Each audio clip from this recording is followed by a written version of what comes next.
and not even know it. I'm 26 years old. I didn't know I was documented until I was in jail facing life in prison. You know, I was documented at 18. They could document you off Facebook photos. They could document you off contacts. You know what I mean? And in those contacts, nothing has to be going on. You could just be hanging out, chilling, or whatever. As long as you have a police contact, that's docked against you. It's kind of like a disease or a virus that you're carrying and you don't even know, right? So say I'm documented. I don't know it. But then I'm hanging out with you. We get stopped by the police. Now I've infected you with this virus because now they're going to document you for hanging out with me. But you don't even know that you have this disease. And then you're going to go around infecting other people. So you guys have probably been infected and don't even know it. You know, in the case with me and Brandon, they were charging us with 9 counts of conspiracy to commit shootings, right? 56 years of life. Our involvement, they say I'm documented as a gang member. They say I benefited from these 9 shootings. My stature went up in the community, and my fear went out outside the community, right? So people are afraid of now. So because of that, I could be held liable for these crimes, right? I'm not gonna get too much into Brandon, he can speak on his part. So when I come to you guys and I say, well, first and foremost, I don't advise anybody to be a gang member, but it's not illegal to be a gang member, for one. But what they're going out trying to do is make it illegal for membership, right? That's against the First Amendment, freedom of association. So we do have that right granted to us by the Constitution of the United States. So, but if you are in these areas or whatnot, then we all associate. We all know, you know what I mean? But you just have to learn to separate from certain instances, you know what I mean, and certain people. And that don't make you any less of a person or whatever, but you gotta stay in your lane, you know what I mean? My friend over here in the back, he grew up in Skyline. He's from Southeast. Like there's no, his friends is my friends and everybody else. But he's at UC Davis right now studying to be an orthodontist. This man gonna be a doctor. You know what I mean? So I understand that we all are products of our environment, but the product doesn't have to be negative. You know what I mean? It's a lot of positive things that come out of our environment, so don't buy in to what they're trying to feed and the narrative they're trying to feed of our communities. Where'd you grow up, my man? Escondido. Escondido. Okay, so you got the, is that the Diablos out there? Mm-hmm. Right, okay, I got a couple homes from Diablos, right? So, even with that being said, you can know them, but when they go do what they do, you go do what you do. Because at the end of the day, you're not getting nowhere with that street lifestyle, right? Turn something into it. My man, he rapping, right? So pretty much just because of this case, they probably just made this man a millionaire because his name is everywhere now. So now people want to know who Tiny Do is, right? So now with that, he can produce jobs. He can come back into the community and produce jobs. He can have a studio. Now we have innovative thinking, critical thinking centers, places like this for the youth because of that trade and that talent. They want to take that away from our community, but that's a part of our culture. This man is no different from the man that created the Godfather movies, right? Exactly. You know, the cartel books.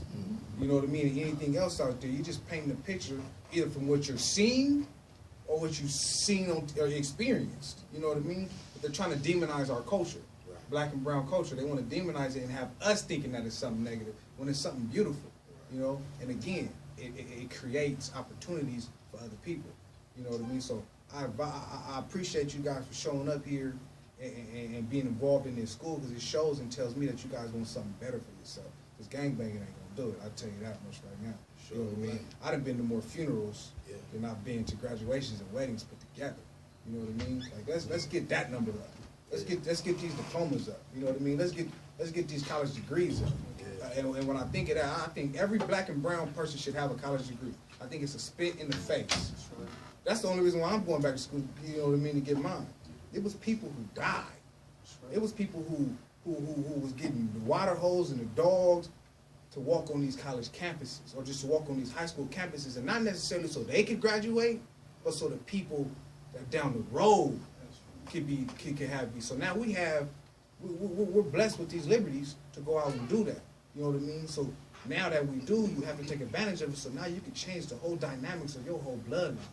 You know what I mean? So be that first or that second to walk across that stage. So now you can tell your child or your brother, your sister, I did it, and I ain't no different from y'all. This man knows me. I'm no different from him. I'm no different from anybody in this room. I've been in a juvenile hall and all kind of stuff. You know what I mean? So I can't sit up here and say I'm just some angel and I do this and I do that. But the light bulbs, it clicked. And I'm better than this. You know what I mean? You got to be better than this. We kings and queens, man. You know what I mean? Yeah. But they don't want to put that in the books. They don't want to put that, but we have to know that. Yeah. You know what I mean? So I'll let my man Brandon talk first. So like, Aaren was basically saying, I mean, this whole situation is, the case in itself is a test case. Like, they just had us, like, to try to get it to go through, you know what I mean? Which it's still on the book, so some people are charged with 182.5 right now, so it is working for them. It didn't work for us because, the narrative was wrong in the judge's eyes. But it's for y'all, man. It's the whole situation that they doing is for you guys, you know what I'm saying? And then the guys after you, the kids after you guys, you know what I'm saying? So basically what they're trying to do is they're trying to lock up mass amounts of people in the community at one time. I mean, we had this saying, like, basically an analogy that kind of came up with was that when a proposition, I don't know if you guys are familiar with Proposition 47, but a law was passed, like Proposition 47 had passed, and when Proposition 47 passed, we were in jail at the time when it passed. So before it had happened, the jails were full, like everywhere was full, people were sleeping on the floors, all type of stuff. But as soon as that thing passed, the jails were empty. Like, they had to let a whole bunch of people go. And when they let those people go, we felt like the 182.5 was basically a reaction for that action.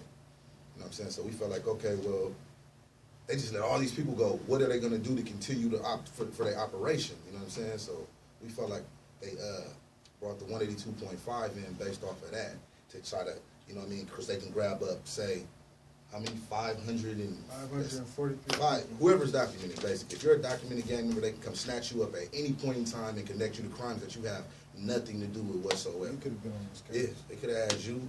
So, are there any other documented gang members in here? You a documented gang member? Could have hooked you, her, and, you know what I'm saying, a lot of people, man, you know what I'm saying? So basically what me and Aaren have been going around doing is basically trying to spread the word about what's going on. You know what I mean? And just get everybody to kind of like start being aware, like, of this voting thing, because we as a people, we voted this thing in, not knowing what was going on, because we don't pay attention to these ballots and stuff that, or these laws that are being passed. So we need to be more conscious of what's going on, because we're passing stuff that's affecting our communities and our children, and us. So we kind of need to be more aware of, what's going on with, in our communities. Are any of you guys 18? Is any adults in here? Okay, all right. So Proposition 21 was voted in 2000. I believe I was in elementary school, right? So I had no control over that. But the lack of voting for the black and brown, there's 66,000 registered voters in Southeast San Diego. That's ridiculous, right? That's horrible. But we don't vote, or we vote for the wrong things based on the fact that we feel that we can't make a change, right? But you have to understand that if you even date back to the civil rights movement in the 60s, yeah, Martin Luther King got all the credit, but the people who really pushed that movement were the young people, right? The college students, the high school students. That's what made that happen, right? So they know that. That's why 33 people are on this case, and I believe only 3 of them are in their 30s. Everybody's from the ages of 18 to 26. Those are our voters. Those are our doctors, our policy changers. You know what I mean? Those are the game changers. So those are what they're trying to take from us. So everybody needs to be a registered voter, because we shouldn't be in this situation right now 15 years later under this penal code if we would have been voting. So don't think that they don't have another Proposition 1